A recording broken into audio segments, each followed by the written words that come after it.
Vamos a Provérbios, capítulo 1, versículos 10 a 19.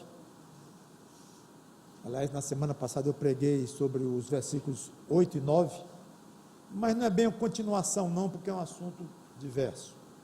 Provérbios muda muito de assunto ao longo. E nem estou fazendo uma sequência também em Provérbios, não, nesses domingos pela manhã. É bem avulso. Provérbios, capítulo 1, versículos 10 a 19. Eu havia colocado o título da pregação assim: vá seduzir outro. Mas alguma coisa me arranhou aquilo. Um minutinho, se eu não quero para mim, eu vou querer para o outro? Isso não está direito, não. Então eu troquei para nem venha me seduzir. Melhorou, não é? Nem venha me seduzir. Aqui é a ideia de um crente falando a um pecador que não tem Deus. Então, Provérbios 1, de 10 a 19, diz assim: filho meu, se os pecadores querem seduzir-te, não o consintas. Se disserem, vem conosco, embosquemo-nos para derramar sangue, espreitemos, ainda que sem motivo, os inocentes, traguemo-los vivos como o abismo, e inteiros como os que descem à cova. Acharemos toda sorte de bens preciosos, encheremos de despojos a nossa casa. Lança tua sorte entre nós, teremos todos uma só bolsa. Filho meu, não te ponhas a caminho com eles, guarda as tuas veredas, das suas veredas os pés, porque os seus pés correm para o mal e se apressam a derramar sangue. Pois debalde ou à toa se estende a rede à vista de qualquer ave. Estes se emboscam contra o seu próprio sangue e a sua própria vida espreitam. Tal é a sorte de todo ganancioso. E este espírito de ganância tira a vida de quem o possui. Vamos orar. Obrigado, Senhor Deus, pela tua palavra lida, que eu possa ser abençoado, no sentido de dar a esta palavra um tom atual, permanecendo fiel ao texto, mas bem atual, para que possamos hoje aplicar 3.000 anos depois do que foram escritos, e aqui estamos nós lendo as mesmas palavras e tentando aprender a aplicar, viver o que a tua Bíblia ensina, toda ela, de maneira especial no que está aqui. Queremos aprender dia a dia, com as pregações, com as aulas, com os ensinos, com as leituras. Precisamos progredir, Senhor Deus, na nossa vida cristã. Em nome do Senhor Jesus Cristo, te peço e te agradeço de antemão. Amém. Se os pecadores quiserem seduzir-te, seduzir no original significa enganar, iludir. Seduzir é uma boa tradução, uma boa palavra, explica bem.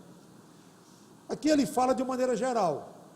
Se os pecadores quiserem te seduzir, não vá, não consintas.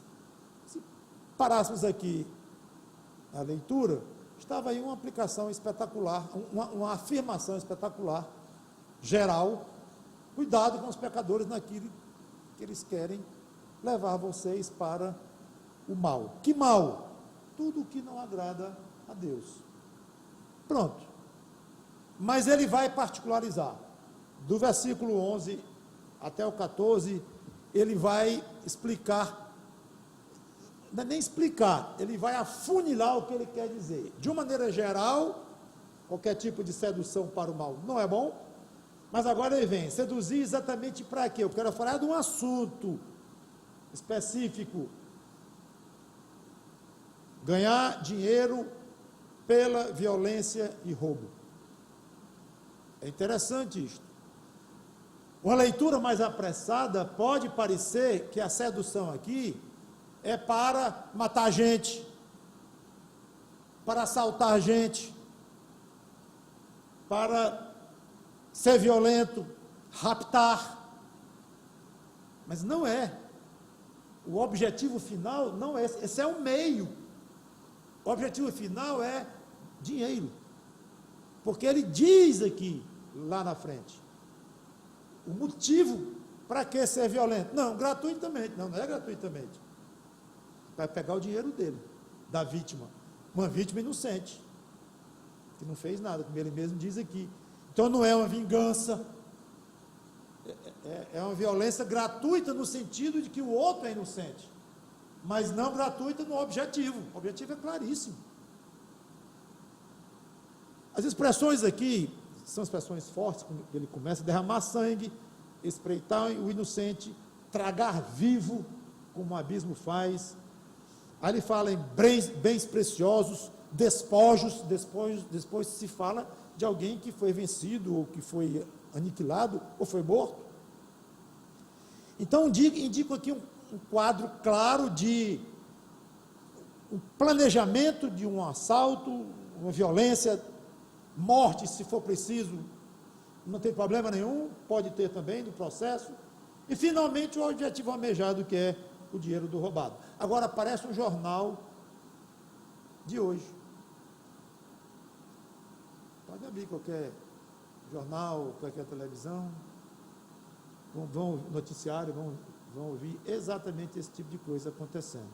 Aí dizem assim: puxa vida, o mundo hoje está tão violento. Ilusão, não é. Salomão escreveu isso mais ou menos 1000 anos antes de Cristo, aproximadamente. Então nós vamos com 3000 anos, a mesma história. O inocente correndo perigo, talvez por ser mesmo inocente, ele anda com mais tranquilidade nas ruas, circula no dia a dia, nas estradas daquela época, de hoje. Inocente, homem não deve nada a ninguém, está com uma mulher, uma vida correta, tudo ok. Não anda com guarda-costas, não anda com arma no bolso. Por quê? Por isso mesmo é presa fácil para pessoas desse tipo. E interessante que a gente pensa, em primeiro lugar, logo num rico, porque uma vez raptado, ele vai gerar muito dinheiro, ou morto, coisa assim. Mas a gente vê que não é só isto, o rico que é assaltado. A gente vê muitas vezes pessoas modestas, lá vou eu dizendo hoje em dia, sempre foi, pessoas pobres assaltando pobres, talvez mais pobres do que os ladrões. Não é só porque é rico, não. O perigo de ser assaltado, de ser agredido, de ser violentado de alguma forma, raptado, morto, levar pancada na cabeça, pedrada, todo tipo de violência para levar o dinheiro, todos nós estamos sujeitos.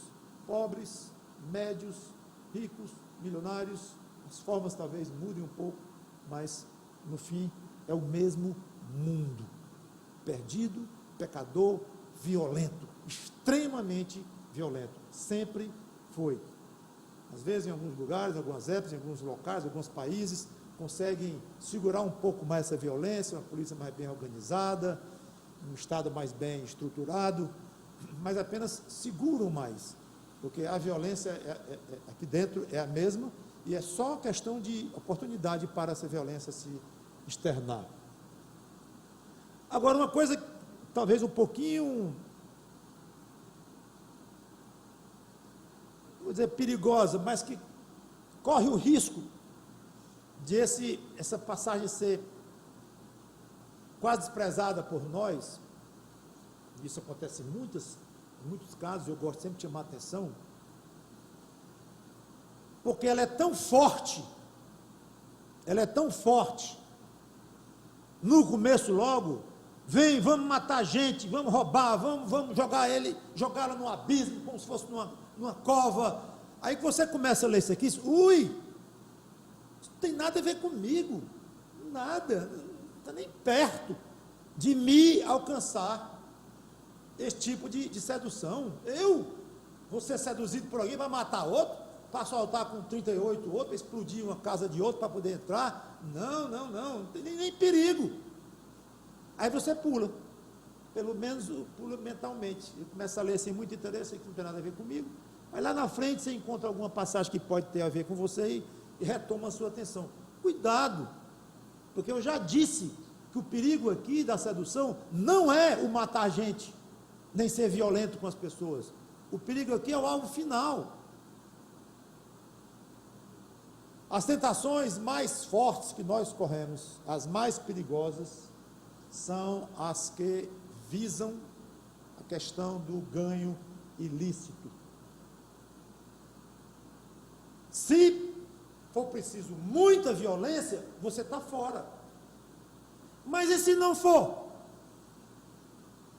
No caso aqui, esses homens pecadores que estavam seduzindo o outro, eles estavam dispostos a tudo. Mas com certeza, se eles conseguissem uma maneira de assaltar o outro, pegar o dinheiro do outro, sem violência nenhuma, eles fariam. Não vou dizer que eles escolhiam, preferiam.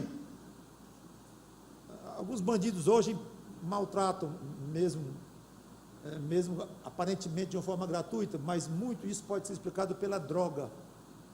Os mais violentos assaltos, os que mais são inexplicavelmente violentos, desumanos mesmo, como animais, elas nem animais procedem desta forma, mas quando se vai ver, estão sob efeito de droga, geralmente uma pessoa lúcida, e os grandes criminosos, os assaltantes, a violência não era tão gratuita, se necessário fariam, mas não era a violência pelo prazer de ser violento.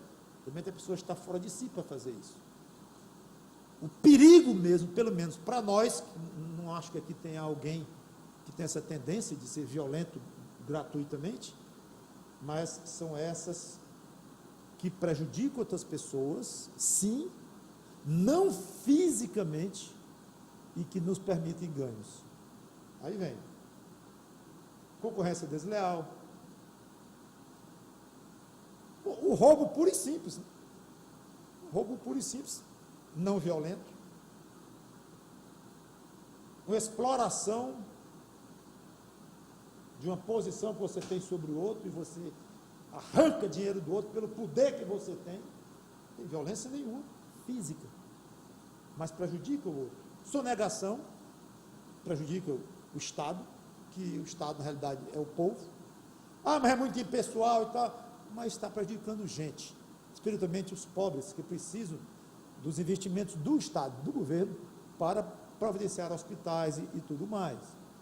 Então a sonegação está roubando o dinheiro desses pobres. Então, se os políticos, por outro lado lá, eles desviam o dinheiro de quem pagou os impostos, isso é outro assunto. Você não vai dar conta diante de Deus pelo que o político lá faz. Talvez indiretamente, se você votou nele, sabendo que ele é assim, aí já é outra história. Mas se não pagar seus impostos porque vai ser desviado, não.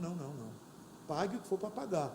E diga assim: senhor, obrigado porque eu estou cooperando para fazer um hospital numa cidade que eu nem conheço, e uma escola pública num lugar que eu nem conheço, lá no Rio Grande do Sul, ou então no Amazonas, mas obrigado, eu me sinto bem que eu estou participando, fazer estrada boa, ótimo, meu conforto, minha segurança para mim, minha família, e as pessoas que eu nem conheço, também. Chantagem, às vezes explícita, às vezes implícita.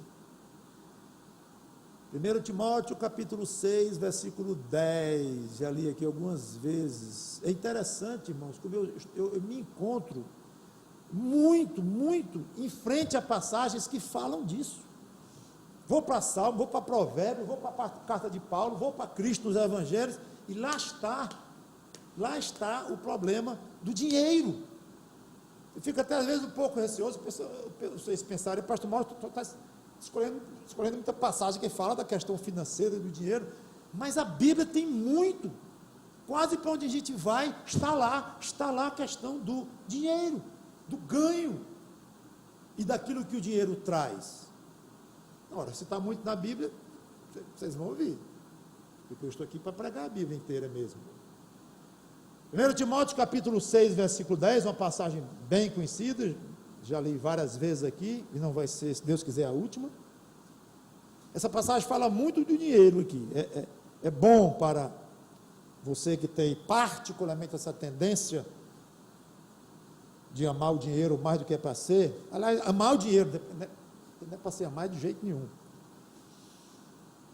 Apesar de você pode valorizar no sentido de ele ter importância para você educar seus filhos, criar sua família, claro, se manter. Mas quando ele fala aqui amor o dinheiro é porque é ruim. Então quando pensar em dinheiro, não pense em amor, não dá certo não. Pense em poupar, em valorizar, em usar com responsabilidade, tudo isso. Mas amar o dinheiro, não ame não. Porque o amor do dinheiro é raiz de todos os males. Eu já disse mais de uma vez que me choca um pouco essa passagem, porque eu fico pensando, mas Paulo, você não exagerou não, colocando aqui todos os males? Adão e Eva, quando Adão e Eva pecaram, Adão pecou, ele queria ganhar dinheiro, ali foi eu acho que não, acho que não foi questão de dinheiro, mas uma questão de ele se tornar o centro da vida dele próprio, ficar independente de um Deus que ficava mandando nele. Pode comer de tudo, mas dessa árvore não. Por que não? Não tinham. Eu traço meus limites. Então ali que foi a revolta de Adão, não queria ninguém em cima dele, nem Deus, o criadorzão deles. Não quero não quero ninguém. Então o pecado entrou por aí. Só que ao longo em que a civilização foi se desenvolvendo, o dinheiro entrou como um fator absolutamente não, mas extremamente forte nessa questão de permitir o quê? Que você não tenha ninguém em cima ou acima de você dando ordens. E que você faça o que você quiser. Você compra o que você quiser. Você demite quem você quiser. Você emprega quem você quiser. Você se desfaz do que você quer, porque você compra mais 2. Então, o dinheiro, ele trouxe isto que o homem quis desde Adão. O que é? Como uma forma que o dinheiro é de fazer aquela vontade que Adão já tinha, ficar independente. Muita gente diz, eu vou adquirir minha independência financeira. É uma expressão comum. Agora eu entendo, alguém que está vivendo com o pai, com a mãe, quer sair de casa, quer ter condições de ter sua casinha, seu carrinho, tudo bem. Mas note a ideia, dependência e independência financeira. E o homem vai muito além disso, muito, porque ele já começa a ter alguma coisa para poder sair da casa dos pais, ter sua vidinha, talvez casar e tal. Mas, então, essa independência financeira primária que ele tinha com relação aos seus pais, até para poder casar e tudo mais, se for o caso, ele já tem, mas tem mesmo? Não, mas eu quero minha independência do aluguel. Eu quero minha independência do BNH, que é uma casa minha mesmo. Eu quero ter independência do banco lá. Comprei um carro em 5 anos, pensa que é mole, pagar um carro em 5 anos, eu quero independência. Aí vai, pronto. Aí pega no coração do homem esta ideia. Independência, o dinheiro me dá isto, pelo menos em grande parte. Até questão de saúde, posso pegar melhores exames, posso pegar um avião, contato logo um jatinho desses de emergência de UTI do ar, vou para onde for no mundo, isso é independência financeira. E para isso, o amor ao dinheiro já entrou forte, já tomou conta daquele coração. Então é um perigo. Versículos 15 e 16.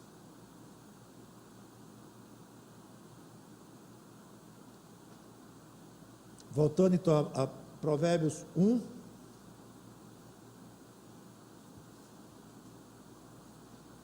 Filho meu, não te ponhas a caminho com eles, guarda as tuas veredas, das suas veredas os pés, porque os seus pés correm para o mal. Pela segunda vez, então, Salomão se posiciona de uma maneira firme e direta: não vá.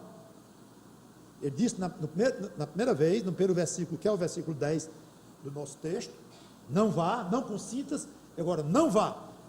Não coloque os pés nos caminhos deles. São pessoas criminosas. Algumas são sutis, mentem, enganam. Outros são mais claras, mais debochadas mesmo, como esse aqui no começo. Vamos, precisar matar, mata, precisar derrubar na cova, derruba. Tem de todo jeito. Então, tenha cuidado. Não vá. se controle. Quantas vezes a gente vê histórias e tudo, ou diz, mas é dinheiro fácil. É uma expressão muito corriqueira em alguns meios. E essas tentações chegam até nós. Muitas vezes, em função até do seu emprego, sua função, do que você faz na vida, tentações de toda ordem. Pequeninas, pode ser uma coisa de R$100 que você vai ganhar, mas é fácil. Pode ser R$1 milhão, é fácil. Não interessa o tamanho. Você provavelmente já foi tentado algum dia com isso, eu, uns mais, outros menos, mas é muito tentador. Dinheiro fácil. Versículo 17, ele usa uma frase aqui, que deixa os comentaristas rodando um pouco. Pois debalde, ou à toa, ou em vão, se estende a rede à vista de qualquer ave. Claro, o que ele está dizendo aqui é uma coisa, talvez até um provérbio popular da época, em que, ou Salomão mesmo inventou esse, não sei, mas é corretíssimo. Ora, você quer pegar uma ave, uma rede, vai lançar uma rede, para pegar uma ave, vá por trás dela, né? Claro, você for pela frente, ela só lhe vê, já está longe, antes de você perceber, ela já não está mais lá. Então vá por trás, vá de uma maneira sutil. Por que que ele disse isto? Duas sugestões. Não se sabe exatamente a conexão disso com o que ele vinha dizendo. A primeira, talvez a mais natural, ao perceber que ele quer levar para o mal, faça como a ave, caia fora. Caia fora, fique atenta. Observe uma ave, ou um animal do campo mesmo. Ele está o tempo todo, vigilante. Olhando para o predador, para o caçador, principalmente o predador, animal comendo animal mesmo, ele está cheio de defesa que Deus colocou nele para se proteger contra ataques. E dos homens estão incluídos os ataques perigosos dos povos animais. Então, uma avezinha lá, ele está todo o tempo olhando. Pois seja como a ave. Se você notar que vem alguém com uma coisa que parece uma rede, caia fora. Talvez seja isso que ele quer dizer. Não seja tolo, seja como a ave. Eu ouvi a sugestão, não sei se é tão natural, mas eu vou colocar, do grande Matthew Henry, um comentarista excelente do século XVII, muito sábio. A ideia dele é que esses criminosos é que são tolos. Porque o criminoso é só olhar, ele sabe que um dia vai ser preso, ele sabe que um dia vai perder a esposa, porque a esposa não concorda com aquilo, ou os filhos vão entregar na cara dele, os pais vão ter vergonha dele, a justiça vai persegui-lo, os colegas vão eliminá-lo. Quantas mortes nós temos aí de quadrilhas entre si? Então a vida de um criminoso é curta. Então talvez ele esteja querendo dizer isso. Não vá nesse grupo aí que está lhe chamando, nós vamos ganhar muito dinheiro, os despojos deles, nós vamos ficar ricos, vamos ter uma bolsa só. Depois se mata por aquela bolsa, né? Todo mundo sabe disso. Mas na hora de seduzir, nós vamos ter uma bolsa só, você vai ficar rico com o que nós vamos conseguir. Talvez Salomão quis dizer isso. Cuidado, tolos são eles, porque eles vão ser pegos, eles estão vendo a rede na frente e não estão agindo como uma ave age normalmente. Então ficam as duas sugestões, pode até ter uma terceira, ele não explica por quê. Então, mas é uma grande lembrança, seja como for. Talvez use as duas coisas para a sua vida. Então, o versículo 18 e 19, finalmente, diz: estes se embolsam contra o seu próprio sangue, a sua própria vida espreitam. Tal é a sorte de todo ganancioso, e este espírito de ganância tira a vida de quem o possui. Na Nova Versão Internacional, nós lemos assim: tal é o caminho de todos os gananciosos. Quem assim procede, a si mesmo se destrói. É a mesma verdade aqui. Então, o que ele quer dizer no final deste texto é: quem procede assim, prejudica a si próprio. Talvez isso levou Matthew Henry a fazer aquela aplicação de os tolos são eles.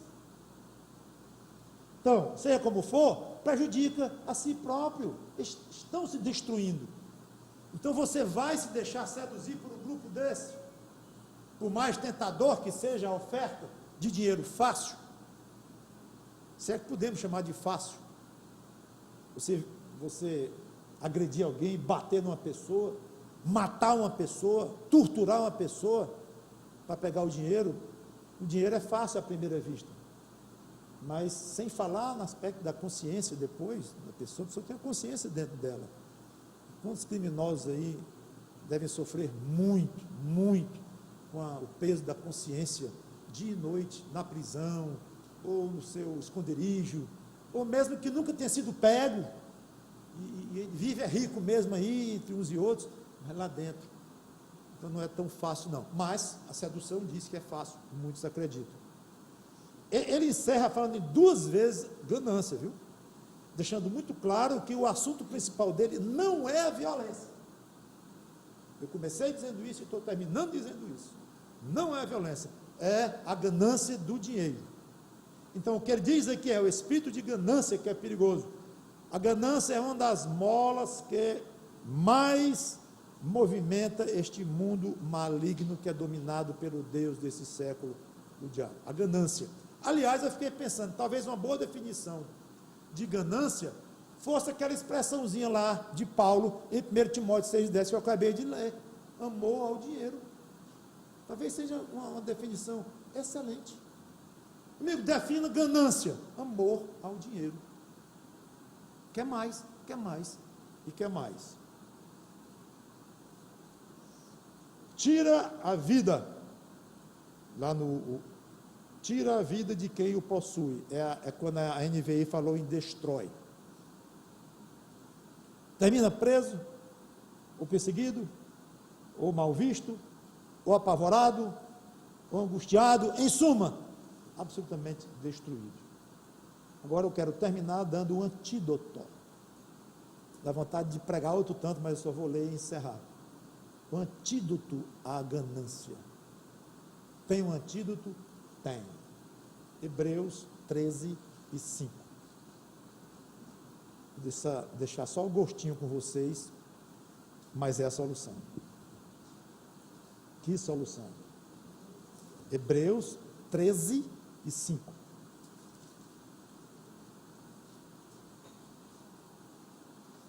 Seja a vossa vida sem avareza. Vou ter que me controlar muito para não desenvolver. Eu quero definir avareza e aí vai. Seja a vossa vida sem avareza. Você sabe o que é avareza? Paciência. Contentai-vos com as coisas que tendes, porque ele tem dito, de maneira alguma te deixarei, nunca, jamais te abandonarei. Seja a vossa vida sem avareza. Contente-se com o que você tenha. Então, nunca eu vou almejar um salário melhor? Vai. Dentro de um equilíbrio, dentro de uma constante busca a Deus, é normal, é natural você querer um progresso pessoal, financeiro, de melhor educar seus filhos, é normal.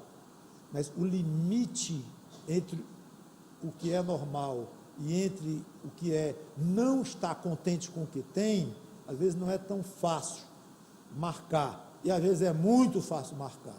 Então, não sei qual é o seu caso, peça a Deus orientação. Se a sua consciência lhe acusa claramente de que você não está contente com o que tem, está inconformado, quer mais, não consegue ser feliz, não consegue se sentir realizado com o que você tem, muito cuidado, você está em pecado. Se você pretende melhorar e pretende crescer financeiramente, dentro de uma forma em que a sua comunhão com Deus e ao mesmo tempo a sua consciência tranquila lhe dê paz no coração, tudo bem, deixe que o Espírito Santo de Deus seja o árbitro do seu coração quanto a isso, mas trate isso com muito cuidado. Por que eu quero um salário maior? porque eu estou altamente tentado pela proposta do chefe de ganhar 50% mais. Sim, tudo bem, tem mais 50% de tempo que eu vou gastar lá, mas isso aí não quer dizer nada. Como é? Então é 50% a mais de salário lá, vai lhe exigir 50% mais de tempo? Pode estar lhe levando um tesouro muito maior do que o dinheiro em si, o tempo para os seus filhos, para a sua esposa, e eu não vou pregar de novo, não vou pregar, vou continuar pregando, vou parar, mas é óbvio que você tem que questionar. Todo aumento de dinheiro, de possibilidade de aumento, é um perigo em potencial. Por que você quer? Faça um arrazoado diante de Deus, faça uma defesa, faça uma tese. Tudo hoje não é tese? Defender a monografia, faça uma tese diante de Deus. Senhor, escreva aí, meia página. Por que você quer este aumento? Por que você quer abrir mais uma loja? Já tem uma loja, agora quer a segunda loja. Por que você quer uma franquia de 50 lojas, 2 em cada estado?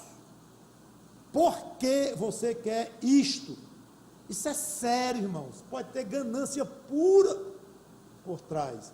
Seja contente com o que você tem.